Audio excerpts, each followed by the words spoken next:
What's up, everybody? In the last video blog, I spoke about Arnold vetoing the California Dream Act, which was a bummer. And I remember mentioning something about how I felt bothered by the fact that Arnold had written that it wasn't a practical thing to give undocumented students state money for financial aid to attend a California university. And I realized that it's not actually the practicality bit that they're arguing. It's just that simply they don't want American students to be competing for these resources with undocumented individuals. Plain and simple, it's about competition. But in a sense, if you really think about it, it's a little hypocritical, don't you think? From the get-go, from kindergarten, you've always been in a classroom setting where you've been ranked. Competition was the order of the day. Who was better? Who did best? Our American school educational experience is a microcosm of capitalistic America.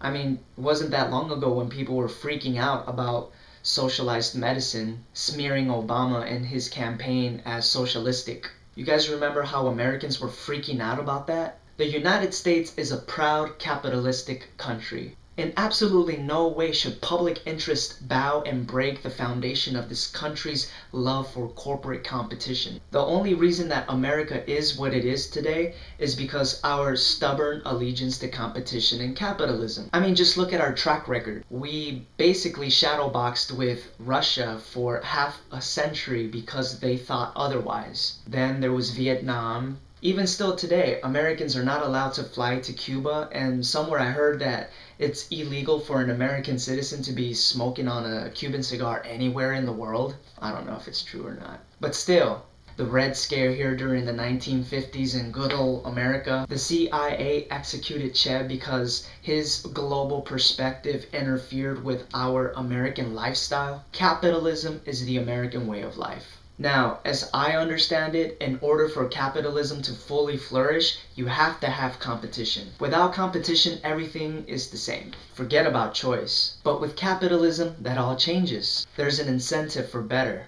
The cream of the crop always rises to the top.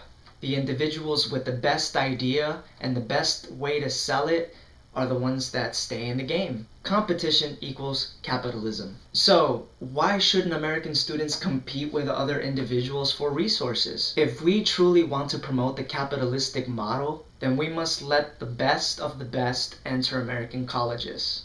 There are plenty of undocumented students who've been here their whole lives and who deserve a place in the university and who deserve a financial aid package. I mean, a lot of them have already been through the whole public school system. If they graduate at the top of their classes, why should we stop investing in them at the conclusion of their high school experience? In the end, jobs and positions would be filled by rightfully qualified people, and Americans can rest assured that their educational system worked. I'm just saying though, if American students truly want to get into college and truly want to have those jobs available to them, they better step it up. I'm calling you people out. If at the conclusion of your college career you don't get the position that you want, it won't be because the educational system shortchanged you. You'll have nobody to blame but yourself. Life isn't fair. Undocumented students don't want to be undocumented. But I think this is fair. What do you think? Drop me a line.